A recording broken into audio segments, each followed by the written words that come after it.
ఘంటారావానికి స్వాగతం. ముందుగా ప్రధాన అంశాలు. అప్పుల భారంతో రాష్ట్ర ఆర్థిక పరిస్థితి ఇబ్బందికరంగా ఉందన్న సీఎం. ఇష్టంగా పనిచేసి సమస్యలను అధిగమిస్తామని ధీమా.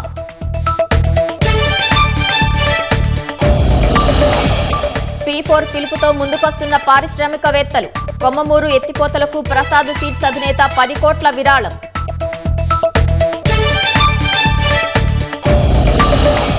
విజయనగరం జిల్లాలో యువతిపై కత్తితో దుండగుడి దాడి. పోలీసుల అదుపులో 3 అనుమానితులు.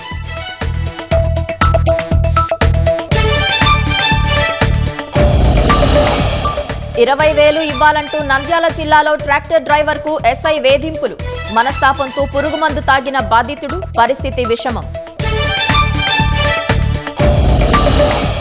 వరుస ఎన్కౌంటర్లతో జనజీవన స్రవంతిలోకి మావోయిస్టులు. తెలుగు రాష్ట్రాల్లో 97 మంది లొంగుబాటు.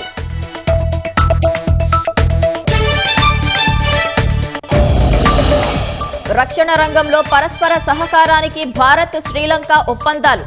ట్రింకోమలిని ఇంధన కేంద్రంగా అభివృద్ధి చేసేందుకు అంగీకారం.